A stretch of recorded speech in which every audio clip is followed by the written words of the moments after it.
And so these guys know, before it is 1 a.m., between 11:50 they begin to chant, because the morning breaks after twilight. And so they will not allow 12 midnight to pass without sending an errand into the next day. And so what the astrologers do, or the witches do, is that at night, while you are sleeping and you are saying he giveth his beloved sleep, they are standing, because they want to reprogram the next day. This is why at night suddenly people want to go to club. They don't know that when the moon rose, it rose with an enchantment. That enchantment is what triggers that appetite. This is why many times you find most men, they want to drink alcohol in the evening. They don't even know what is happening, but the moment it's evening, an appetite is awoken, because what the witches spoke into the atmosphere is that the night will be a period where that appetite will be awoken. And so because that man is not deep in God, the rays of the sun will darken him. And so while you are sleeping and snoring, somebody is standing at every gate of Kenya, and he's there every day at 11 p.m. He will never miss it. As he's there, he finishes speaking. The moment the day crosses over, the sun carries that errand, because the sun now is a slave. He said creation is in bondage, waiting for the manifestation of the sons of God. So the only people who can cancel that program are the legislators that are also not asleep. So while the witch is talking, they are talking. While the witch is talking, they are countering. And so it becomes a battle of thrones. And so everything the witch says, they cancel it. And so when the God of this world looks upon the sun, there will be no enchantment that the sun will bring to the people.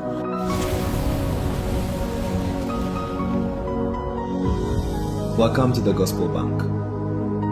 So in Ephesians chapter 6, Paul began to enter the deep matters, and he said we wrestle not against flesh and blood. In verse 12, he now told us 4 entities that we are fighting with. You think when you quarrel with somebody, it's because you misunderstood yourself. Paul is saying your battle is not with men. Men are only puppets that spirits use. He said your battle is number 1 with principalities. Number 2 is with powers. Number 3 is with rulers of darkness. And number 4 is with spiritual wickedness in heavenly places. Let me show you something that will shock you very quickly. The word principalities is the word arche. It means first in rank. That means when the devil wants to take a territory, the prince that enters that territory first is the one they call a principality. The job of the principality is recruitment. Because when the principality enters Kenya, it will do a survey and a census.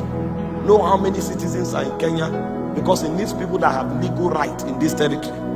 So when it's done with the survey, he will now also do a census and group people into the giftings that God has given them, because we need that gift as a corridor to access their soul. When it's done with that, then he will move, then a power will come.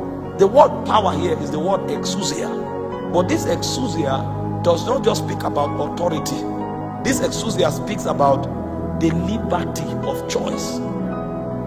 When the principality assembles people and creates things that attract them, a power will now come and bind them to those things. Those are the things you call addiction. So an addiction is not a habit. An addiction is a seductive commodity that a power uses to enslave you. And so when you get somebody who is addicted and you want to counsel him, you will have a great job to do if you don't know what to do with the power. Because what is happening to that person is beyond the habit.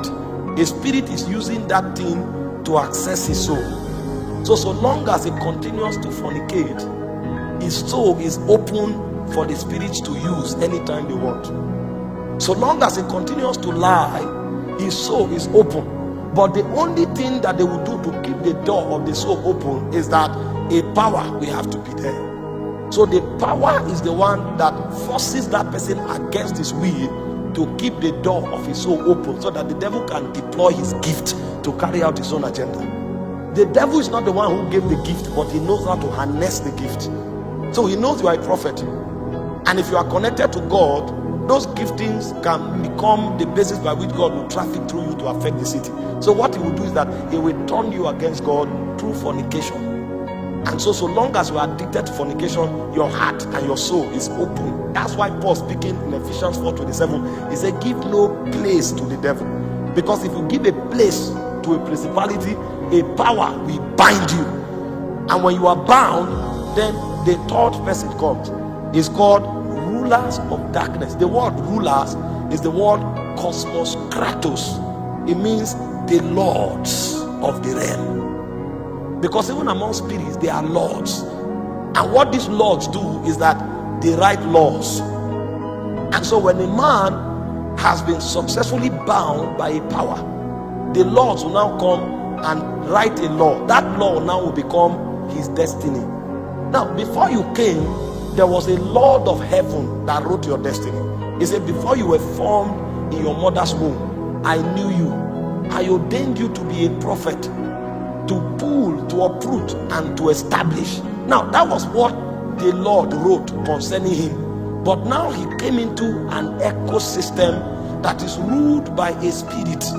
And that spirit is able to access his soul. So that spirit will write another destiny for him. That new destiny is what you call the law that the rulers of darkness write. So a prophet can become a skillful deceiver. Instead of pulling people into the kingdom and delivering them from the pit of hell, the prophet now will begin to pull people into darkness, because now he swindles them of money. If he looks at you, he knows what to tell you to be able to deceive you, because he has the ability to discern your heart posture. And so he is now a Yahoo boy. He's online and he says something. The moment you respond, he suspects what you will say. He thinks he's being smart. He's actually not being smart. He's using the gift of discerning of spirits. He can weigh your spirit and know the next thing you will say. And he will use that ability to guide you into a place where he will successfully deceive you. And he will make $2,000 and say life is good. What is happening now is that a new law has been written to him, so he's fulfilling another destiny. A man who should be a warrior suddenly commits himself to anger, and the ruler comes and writes a law and adds pride to that anger. And so he will use that anger and that pride, and in the fit of rage kill somebody. They will now lock him behind bars for a lifetime. The destiny was to become a deliverer, but a new law was written. And what the devils did was that they penetrated his soul, and they used the power to addict him until a program was written. That program now makes him to fulfill a destiny that God did not write. And then when you continue with the program for a long time, then spiritual wickedness now shows up. The spiritual wickedness is the word poneria. It means the power for depravity. That's why when you begin, it looks as if it's sweet until he ends up in disgrace and shame. They wrote a law through your lust. You are cheating on your wife. You say you are smart. You are having fun, until when you cannot stop anymore, you are now caught. You are now disgraced. You no longer have face in society. Or you continue, you now go and contact HIV, and then you die. And because you die, your children also becomes wayward. Meanwhile, that was a program that was written.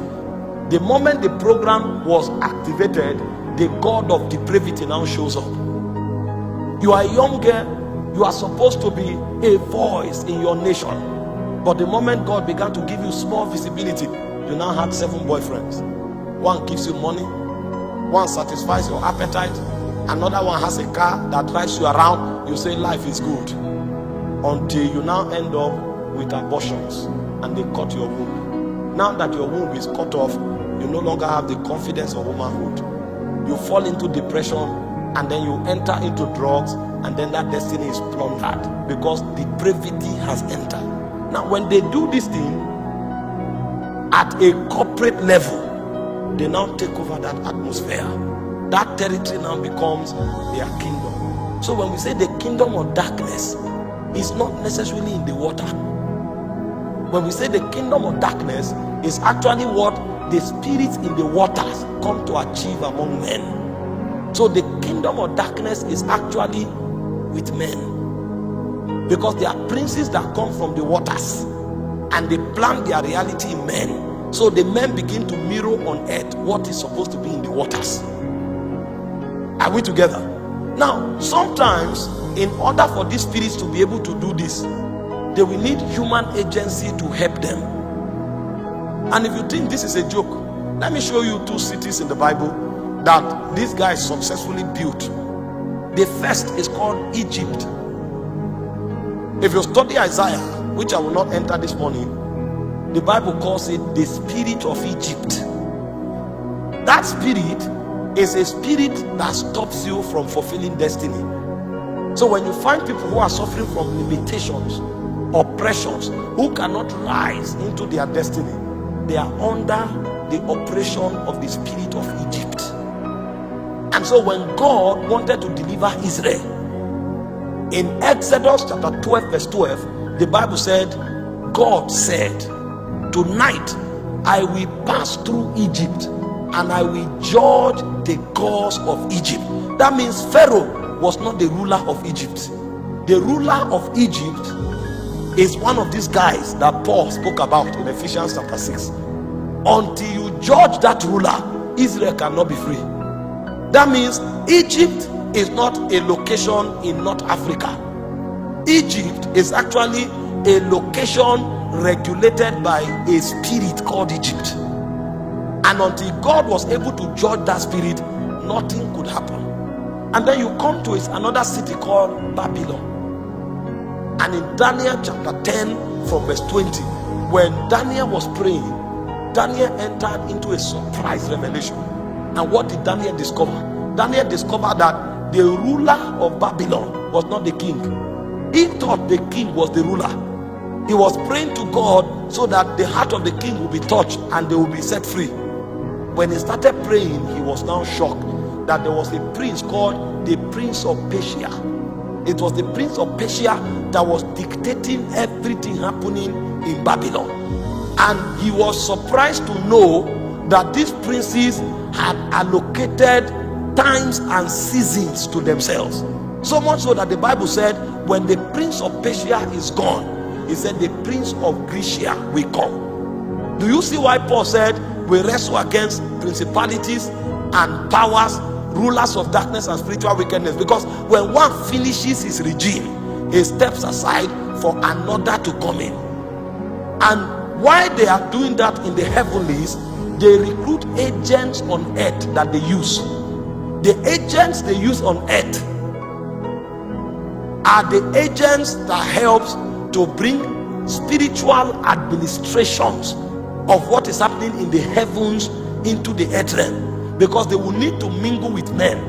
And so when they isolate the people that have ordinations and destinies of rulership over men, they now pervert their soul and use them to become the guardians that will translate their purposes into the human ecosystem. And so in Egypt, while you hear of the gods of Egypt, there are also men called the wise men of Egypt. And so in Exodus chapter 7 verse 11, the moment Moses came to Pharaoh, it was the wise men Pharaoh summoned. That means the power of Pharaoh is not with Pharaoh. The power of Pharaoh is with the wise men. Pharaoh can sit there as a puppet controlling the city. The moment Pharaoh notices that another spirit sends his own agents, Pharaoh will know immediately that he doesn't have what it takes to confront the messenger of another spirit. So Pharaoh will have to summon the true rulers of Egypt, which are the messengers of those spirits, to come and contend with Moses. And so when Moses showed up and did something that was supernatural, Pharaoh immediately stepped aside and called the wise men and the magicians. And the magicians were the ones contending with Moses. The day Pharaoh was broken was the day the magician came to him and said, this thing is greater than us. This is the finger of God. The moment the physical agents said they were overcome, Pharaoh stepped aside. He said, this is the finger of God. We have checked that this God doing this thing is stronger than the God that we are serving. So the best thing we need to do to keep our lives is to surrender, because this man is a messenger of a God superior to our own God. This is the finger of God. That was when emancipation came to Egypt. And the same thing happened in Babylon. If you study Daniel chapter 1 verse 19, when Daniel and Shadrach, Meshach and Abednego were brought forth, the king began to compare their strength with the strength of the messengers of the God of Babylon.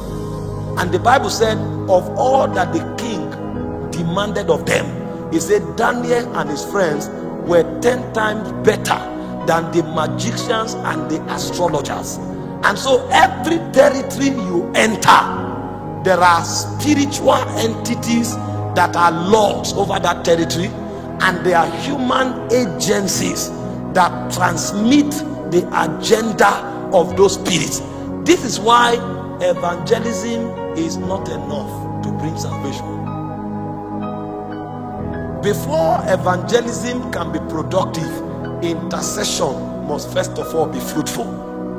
Evangelism is born out of intercession, because the fornicator, the liar, the corrupt leader, the thief is not just doing it because he loves it. That lust was in him, but the prince, in collaboration with the messengers, were the ones that made that thing become his lifestyle. And so before you deal with that person, you must first of all interact with the forces in the spirit. If not, whatever you tell that person, he may weep when you are done talking. Tomorrow he will go back, because what he's doing is a law he's obeying. And this is why I told you, legislators make laws. Until new laws are written over territories, there will be no deliverance. Now when Jesus sent out the 70, they came back to him and they were rejoicing.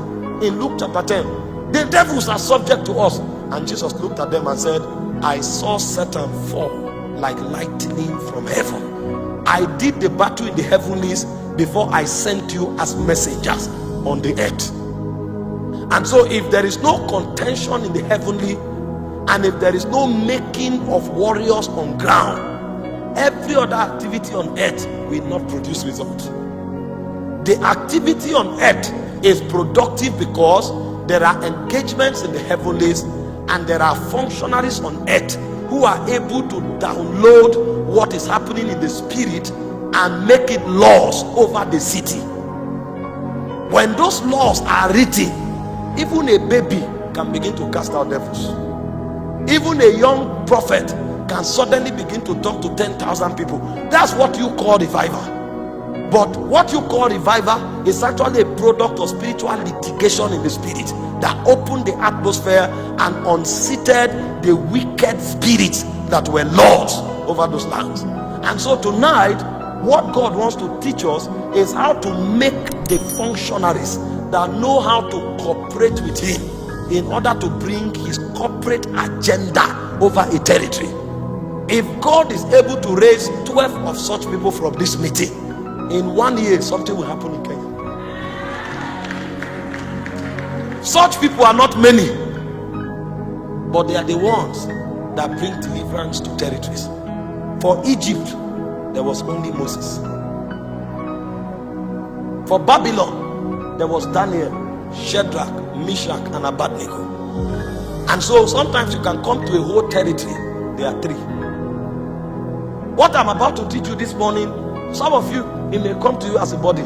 Some of you may be wowed by the intelligence. Some of you may enjoy it. But many times, those who become it are not up to a handful. And it takes a lot to become it. It takes a lot. That's why many never become it. 99.something% Christians only enjoy the benevolence of God. It's only few that stand with God to fight. And this kind of people I'm talking about, when Jesus returns for the battle of Armageddon, they are the ones who will fight with him on the last day. Because when Jesus returns, some of the saints who are still alive, the Bible said they will join him in heaven. And those who have gone to participate in the feast of the Lamb, he said they will descend with him. Those are the 10,000 saints that Moses was talking about. He said, I saw the Holy One descending from the mountain of Paran with 10,000 saints. That means of the whole human race, it's only 10,000 that came out of it. Our own generation alone, our world is over 7.79 billion people. Imagine all the generations that have existed. You collate all of them together, all God found was 10,000. That means in this generation, those who can become this may not be up to 10. Because if every generation produced 10, it will be more than 10,000. Are we together?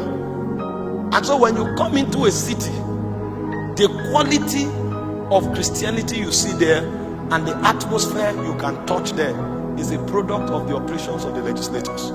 Because in darkness, the way you saw the wise men of Egypt who controlled the spiritual atmosphere of Egypt, that's how you will find legislators also in any city where God is Lord, controlling the spiritual atmosphere. Every spiritual atmosphere is doctored. In the negative supernatural, like I told you yesterday, you have messengers who are the ones they send, who are slaves of their appetites. So they use their appetites to enslave them. If the young lady needs to change her hair, she will need to go and stand on the street. So because of hair, she is willing to fornicate. And then the other young man is tired from work, and then he needs to satisfy his appetite, and then he goes to pick the young lady. So they are messengers living for appetites. So these ones are like animals in the spirit realm. They are the ones spirits ride like donkeys, because they are slaves of their appetite. But there are other important functionaries. As you begin to grow, you now find those they call witches and wizards. A witch and a wizard is not a slave of his appetite. A witch and a wizard has mastered appetite. So the spirits send them with different messages. What a witch does is to cast spells and to chant incantations. And so the reason you find harlots is because there was somebody in that city who went about and chanted spells over that city. In fact, the sons of the bondwoman, they are experts in this operation. When they come into your country or come into your city, the Christian is looking for a job in the oil company. And there's nothing wrong with that, because we need men everywhere. But you know what they do? When they come, they become shoe shiners. They become truck pushers. Because what they want to do is to map the city. And so as they are pushing the truck around the city, they are talking. They are chanting incantation. They are chanting incantation. Before the moon rises, they speak to the moon. And so the rays that come from the moon over that city is not just light. The rays that come into that city translate their spells. It's called astrology, because the princes they are working with have the power to tame the constellation. When it's called the God of this world, it's not a synonym. It's not a figure of speech. When he called him the God of this world, it means now he has the power to manipulate creation. This is why the Bible said creation is in bondage. So when the moon rises, instead of the moon bringing light, the moon also is compelled to transmit spells.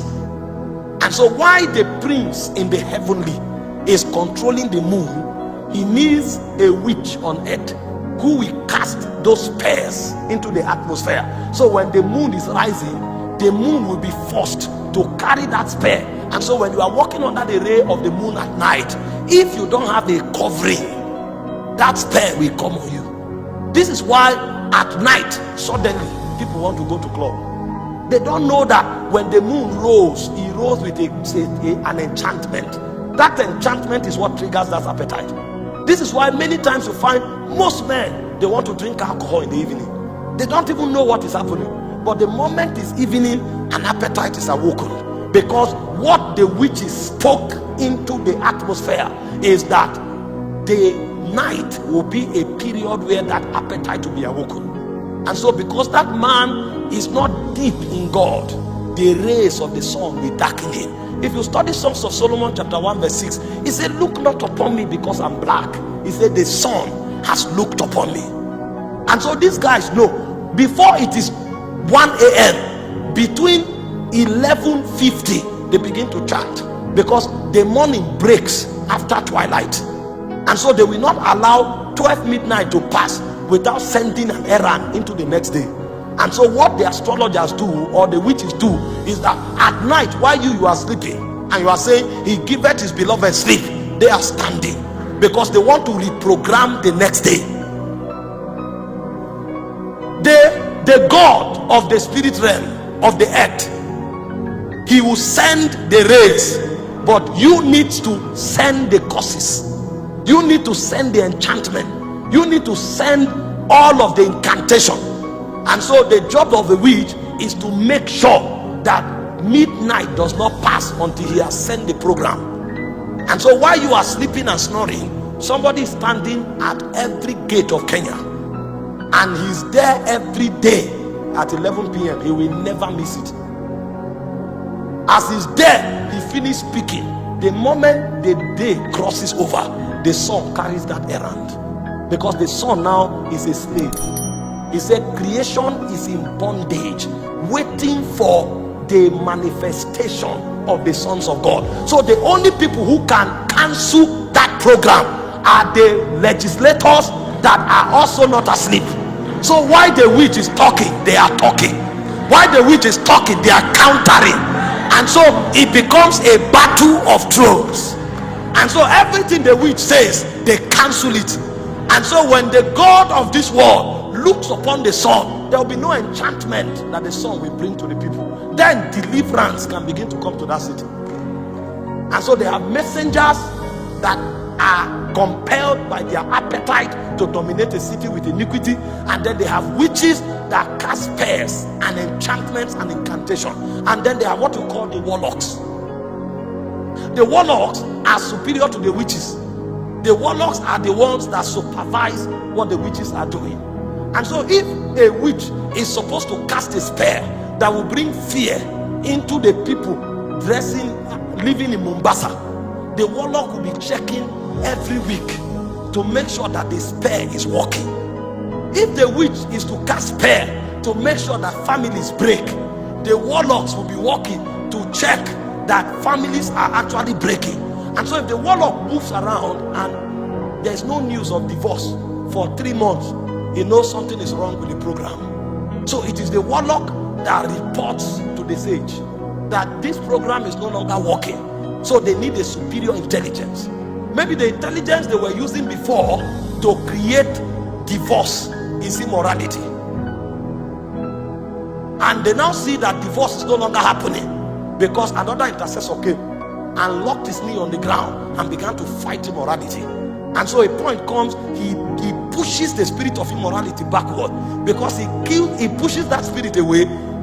Divorce begins to reduce. They now know that, okay, there's something wrong with the program of immorality, so they will come with another program of drunkenness. If the program of drunkenness does not work, they will now go and create another program of immigration. You will now notice that in a particular month, everybody wants to come on holiday to Kenya. You will think, the economy is booming, tourists are coming. Who told you they are tourists? People don't know the intelligence of spirit cities. Who is a tourist?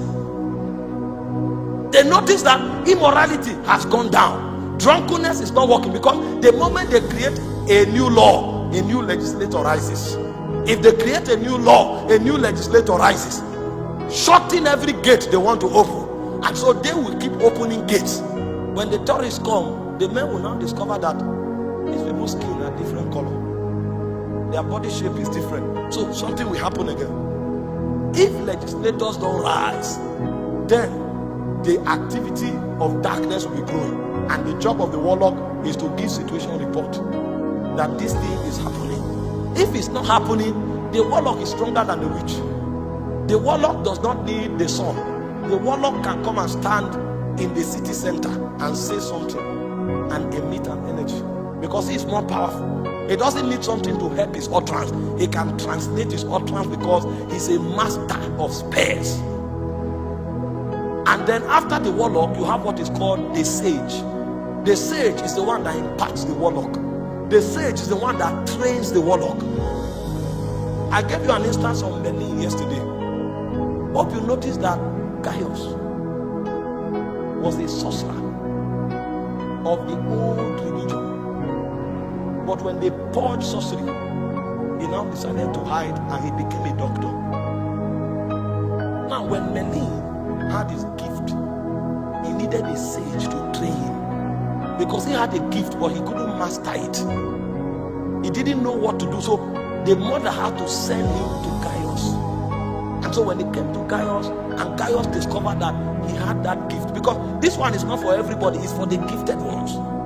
Gaius began to give him books to read. Read this book, you will learn how to cast this kind of spell. You will learn how to cast this kind of spell. You will learn. Gaius trained him until his potentials now became greater. Because when Gaius dies, he will become the next sage. For that city to stand, walking by the power of darkness, you need a sage, you need a warlock, you need a witch, and you need messengers. There is a very rigid training syllabus for these people. But tonight, my job is not to teach you how to become a witch. So I will teach you. I'm not one myself. I will teach you the opposite, which is the warriors in light. Because the same way you have a witch, a messenger, a witch, a warlock, and a sage in light, in the college of intercession, you have an intercessor, you have a watcher, you have a guardian, you have a custodian, and then you have a judge. If a city will be preserved, we too must raise wise men. And so, like I said, these are the people that make the city. They are the architects of a city. But this kind of growth will put laws over your soul, because the whole idea is to fine-tune your soul to be able to traffic frequencies of the Spirit of God. The same way the witch must be trained to be able to pick the signals of the Spirit, you too must be trained. And so those who walk here, they walk with God all their lives. You may not have the luxury of being a football fan. You don't know why the devil is bringing everything he's bringing. Some of our intercessors who should have grown by now to become judges, they spent the last 7 years arguing Messi and Ronaldo. Because they checked the lust of their soul. They knew that was what got their attention. And so they kept arguing. In fact, at some point where they were supposed to have an encounter to bring them to the altar, they now won a lottery to go to what's the stadium name now? To Barcelona Stadium, Camp Nou. So they were excited. They traveled to Spain and they snapped in Camp Nou and came back and enlarged it and kept. When they are supposed to have an encounter, they open another door. The next time they will go to Madrid and they will snap with Ronaldo and they will keep that picture for a lifetime. So instead of beholding God, they will be beholding the picture. But you see, this is the Gospel Bank. Our mission is simple: to spread the gospel of Christ to the ends of the earth. Download audio messages, worship sounds, and powerful prayer instrumentals, all available on our Telegram channel with over 10,000 edifying resources to stir your spirit. Need a specific message? Join our WhatsApp community and send your request directly to our admins. Are you a preacher looking to promote your content? Or do you want a YouTube channel dedicated to your ministry? Reach out to us through the contact details in the description. Let's help you shine your light to the nations. If you want to learn how to create gospel content like this, send us a message on WhatsApp. Don't forget to subscribe, share, and leave a comment to help this gospel reach more people. Now let's continue with the video.